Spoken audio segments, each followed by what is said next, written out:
Alright, well hello everybody and welcome back down into my basement garden where dreams and pepper plants go to die. Today we are ultimately going to be, hopefully ultimately going to be rebuilding the aquaponic garden. But I've got a lot of cleanup and rearranging to do first.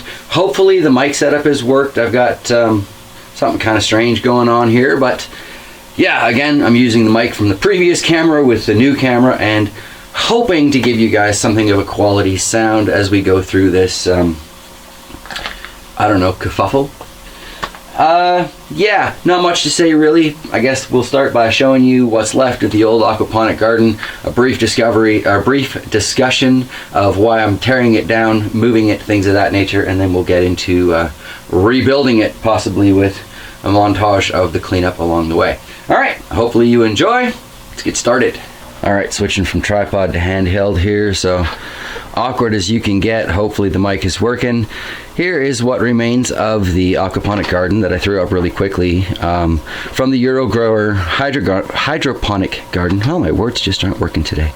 From the Eurogrower hydroponic garden that they sent me. And for the most part, it has done fairly well with leafy greens, herbs in particular.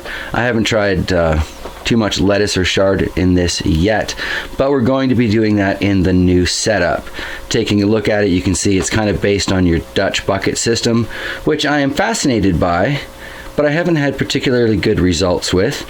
This is well built as a Dutch bucket garden, but yeah, I prefer just more of a singular table, one fill point, one drain point. It's less to go wrong, and those of you who watch my channel regularly know that if it can go wrong, it generally does. Murphy's Law does rule around here.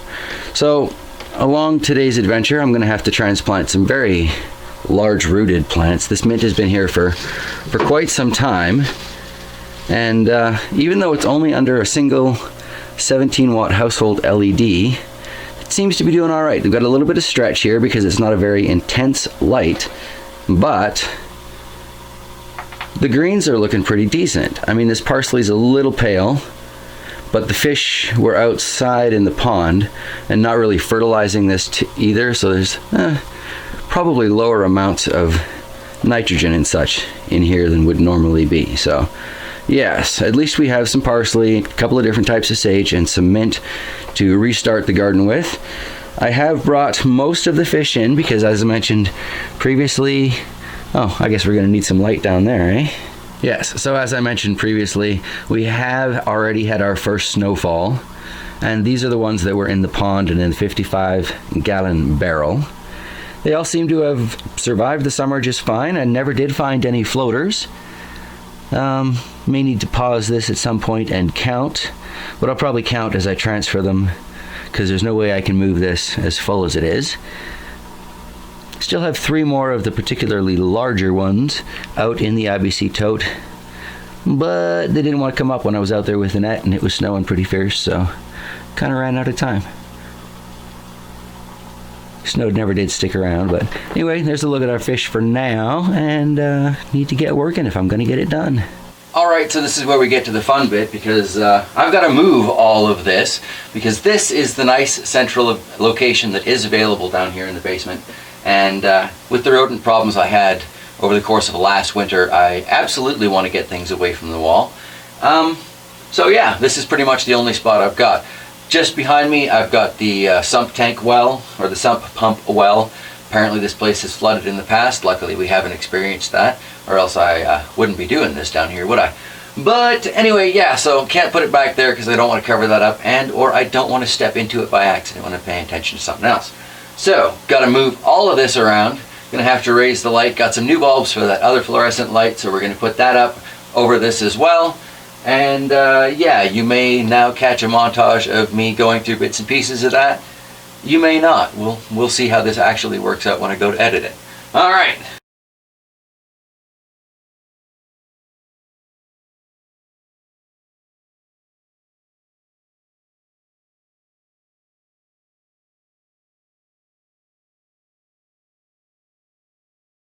You know, when it get right down to it, one of the trickiest bits about rearranging this basement is just how much stuff I've got crammed into this little space. It's like one of those little slidey puzzles, you know. Move a plant here, I can step here. Move a plant here, I can step there. But I'm getting it done. All right, in theory, back to the montage.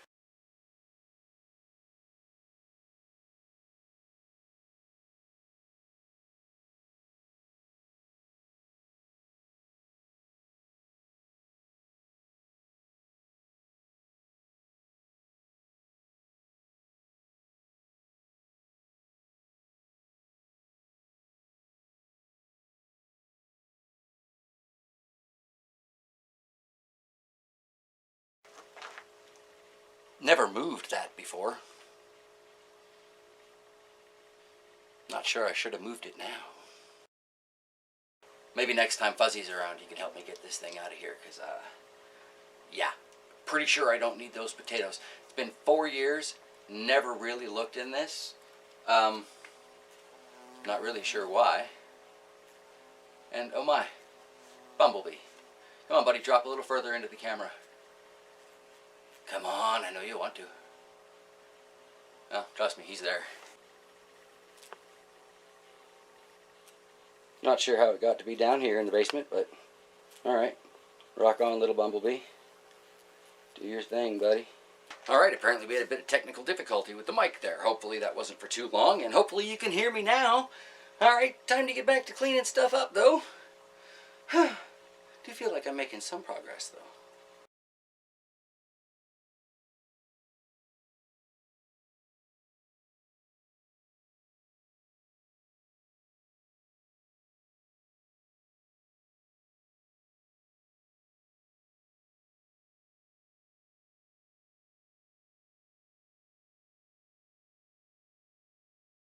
Alright, well I guess now that I'm catching these little buggers, that's probably about the end of our high-speed montage. And let's get talking about what I'm doing here. Moving the fish over, pretty straightforward. Took as much water out of this as I possibly could, because obviously it's much easier to move small buckets of water than a very large tote. And I'm trying to save as much of this water as I can, because they've already just been through a shock coming in from outside. And I don't want to shock them too bad with an entire tank full of fresh water, because I still really haven't established what chlorine levels are like around here. Lucky for me, my fish aren't too afraid of the net, so this is going surprisingly well. But unfortunately, I'm not stopping to count like I was gonna, so I still don't really know if I lost any fish over the course of the summer due to predation. You know, there's raccoons around, and we've got a lot of flying predators that could have easily taken an opportunity. So I will have to stop and count these at one point today, but apparently that point is not now. It's always a couple stubborn ones, so we're going to get them out. But it's going to take a little bit longer. Oh, you're quick. Alright. Well, I'll stop this, get those next few, and we'll get started rearranging some actual infrastructure here. So earlier I referred to these as a Dutch bucket type aquaponic or hydroponic garden. Well, hydroponic is what they actually intended here. Check out these Kentucky harvested peppers. We'll take a closer look at those a little later on. But basically what a Dutch bucket is all about is some sort of a drip line to feed it. You can see I've got 2 funneled in here right now because I've already taken a couple of these off. And then you need some sort of drain. This one is built right in, plastic molded into the bucket itself. And when I get these empty, I'll show you inside just how the plumbing works for that if you want to try and make something like these at home. A lot of people love them. They just, like I said, they don't work well for me. So I'm going back to a table. That said, these systems do disassemble really easily. And I gotta hand it to the Euro grower for that.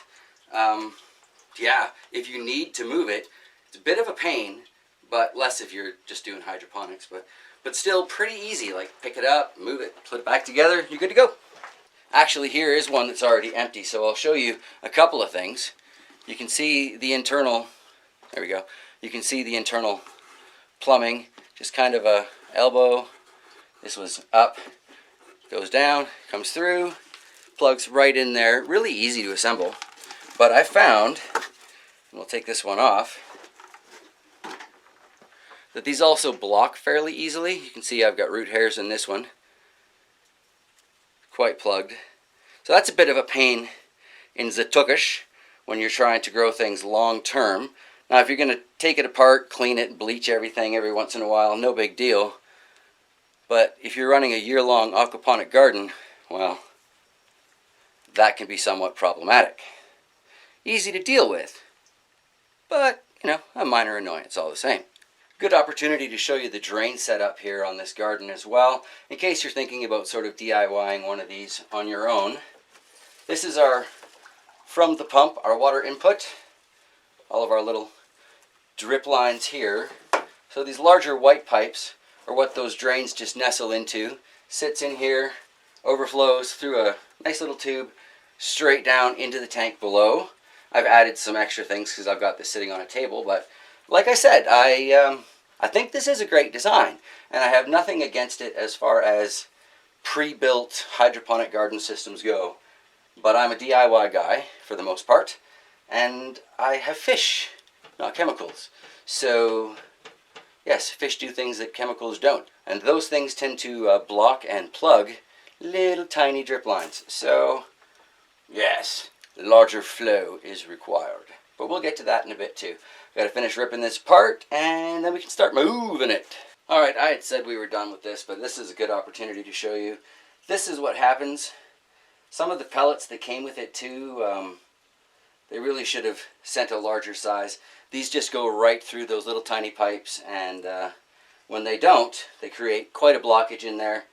Makes for a very messy situation, and quite often you can end up with these things overflowing. So if you're going to DIY something like a Dutch bucket, make sure your pebbles don't block your pipes, and make sure your drainage is large enough to handle root growth, or you're going short-term plants so that you don't have this kind of an issue.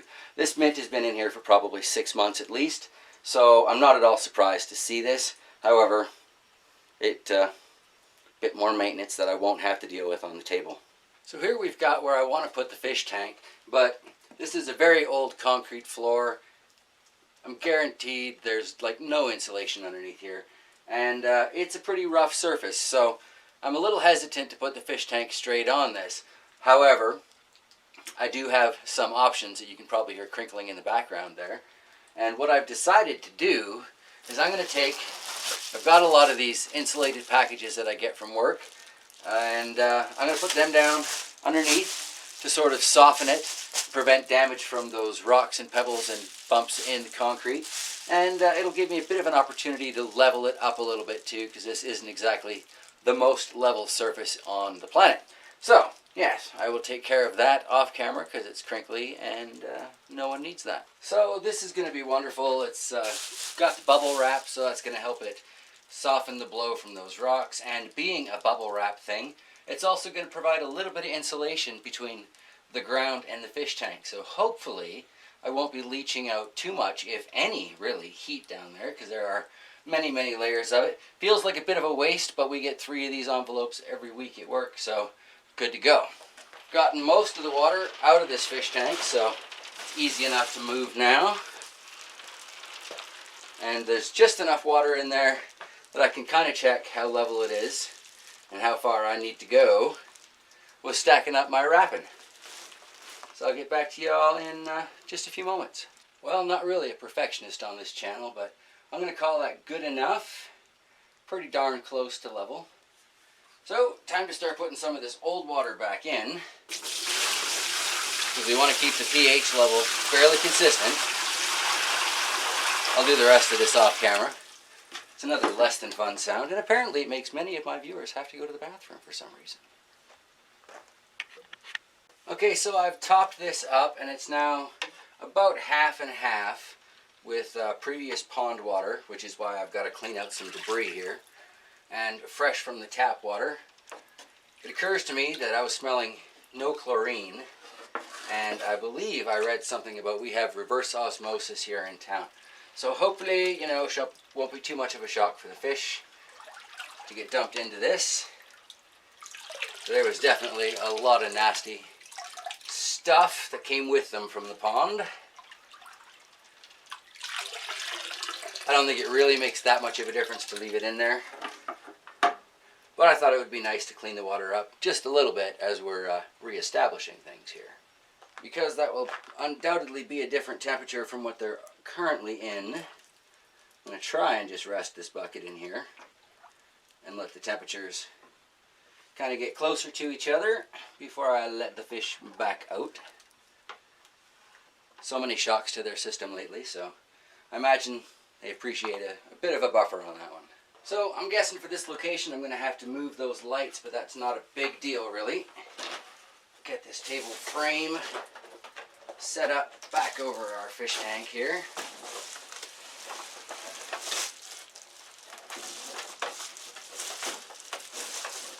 And I'll undoubtedly have to shim this up to get it level as well. Seems to be resting on some of my little insulated bags here, which is not helping the cause.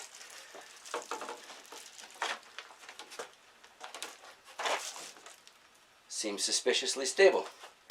Will do for now. Next up, I'm going back to the good old-fashioned prefab grow bed that I got. I think this was $50 back when I first started with my aquaponic adventures and starting to take it a little bit more seriously. Upgrading from my Rubbermaid and storage totes, as it were. But I can see just looking at that, we've got a bit of a slope this way. So, yes, definitely going to need to shim this up just a little bit. So lucky for me, a lot of my previous drain stuff still does exist. This is set up for a kind of an automatic flood and drain. The water gets to this point inside the bell. It's called a bell siphon, if you're unfamiliar with that. The water gets to this point inside the bell, starts to overflow, and basically seals it. It's got no way to get fresh air in there, so that causes the water that's in the table to be drawn in and drained out nice and quick. Bell siphon. Lots of fun, and I've always been a big fan of them. However, I don't see anywhere any of my old screens that stop the pebbles from getting in there and keep everything nice and neat. So I'm going to have to take this piece here that actually came with the Euro Grower and slice a bunch of holes in there. I find slicing, slicing lines in there. I find slicing in there works a lot better as far as pebbles blocking things, because when you drill holes in there, the spherical side of the pebble just seems to get sucked right in. Before you know it, you've got an overflow issue. And down here in a basement situation, I absolutely do not want to take that risk. So yes, we will do this way for now, but I may even have a few other ideas that I'm gonna mess with, because that's just kind of atypical with me in aquaponic gardens. So yes, carrying on from here. Alright, so before I get too worried about getting water into this table, or even getting media into this table, I want to make sure I've got water flowing out under control. So I've got quite a variety of leftover bits and pieces of plumbing that may or may not work. Look at that, we've got basically a ready-built drain right off the hop. And I am putting a bit, here, 45-degree angle piece on there to create a bit of a flow inside the tank as the water pours on out. And I do want to get that water release a little bit closer to the top of the tank.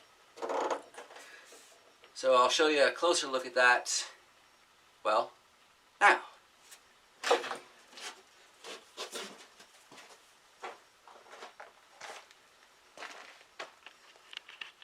The way I have this, with the 45 coming off of the direct drain going into a 90, I can pretty much do anything I want with the angle and flow, sorry about the squeaking, inside this tank to ensure that I get the kind of current that I'm looking for. And I've noticed in the past that, well, these feeder fish really seem to enjoy having that good kind of steady current. So I'm betting these are going to be some much happier fish once this is up and running.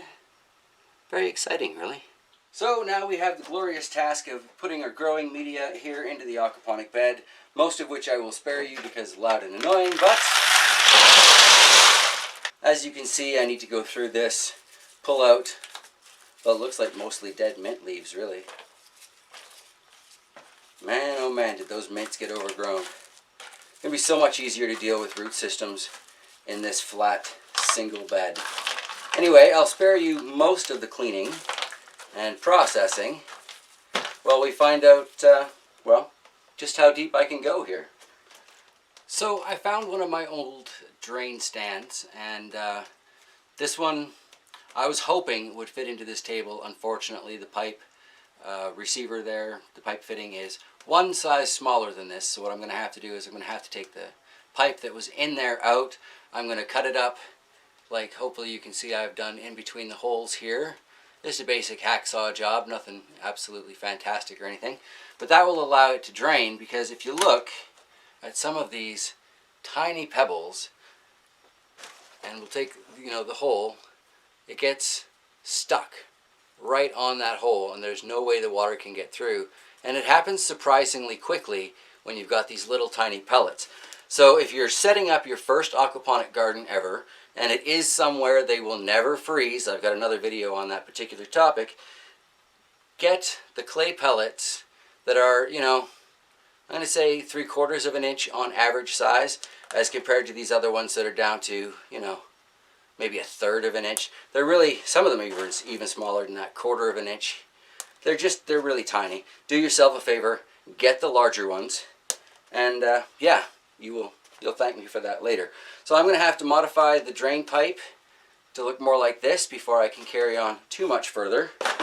And then we get to start putting in some plants, because that's the only way I can get more of the clay pellets. So this little tiny pipe is about to get some serious cutting done to it. Here we are looking at, you know, just a bunch of slices in the side. Like I said, seriously, a hack job. That's going to go right into my drain. So as the water gets to that first level, it's going to already start to drain into the fish tank below. This is kind of a new setup for me with the whole flood and drain thing, but I've been enjoying the timer with the Euro Garden, so I want to incorporate it now that I'm adapting the Euro Garden. Alright. Now I just need to repeat that process with my protective sleeve, and then I can continue filling this up and we can start putting the plants in here so they can, well, start getting some water. It's been a while, I'm sure they'd appreciate it at this point. Kind of taken a lot longer than I thought it would, but no great surprise. Alright, I'll be back once I've sliced this up. Okay, Alex, I'd like to choose from top 10 times JT should have used a power tool for 500. This hopefully will do for now. Far from a perfect job, but not a perfect channel. Not that kind of bear. And really, it just needs to restrict water flow a little bit, or I should say restrict clay flow a little bit, and let the water pass through. And I can control the speed of the pump with a valve easy enough. So I think we're probably good to start filling this back up. Put the ball valve in as another layer of protection, and away we go. Alright, so in the name of rescuing pellets, we're going to start moving some of these plants over, because they're holding up the last of the ones I've got. Dump out from the parsley. And then I'll show you something I've really missed, which is just how easy it is to transplant into a table like this.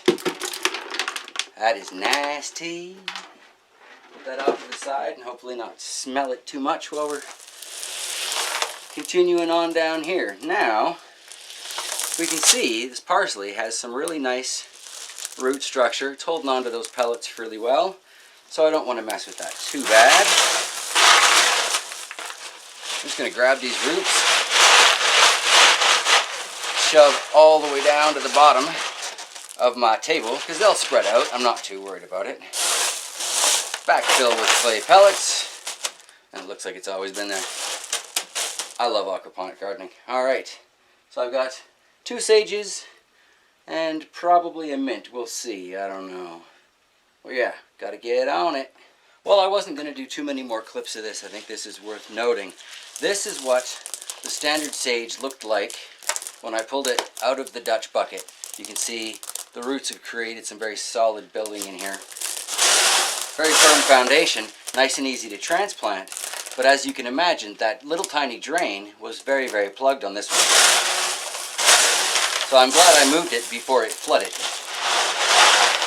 Just shove that puppy on down. Right in the middle of things.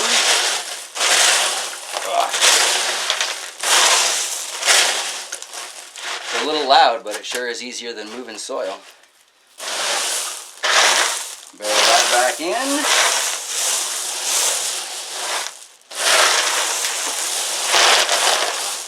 I love playing with the clay. I probably shouldn't. It's probably very childish, but I do all the same. So a brief tour of this initial setup for the pump. We're coming up off the pump to a T. This is all 1/2 inch here. I have a ball valve so that I can relieve pressure and basically control the amount that's actually going into the bed above. I've got a 45 off of that, so it will shoot against the side of the tank and help to create that circular motion. I like to keep my fish getting some exercise. Exercise equals happy fish, really.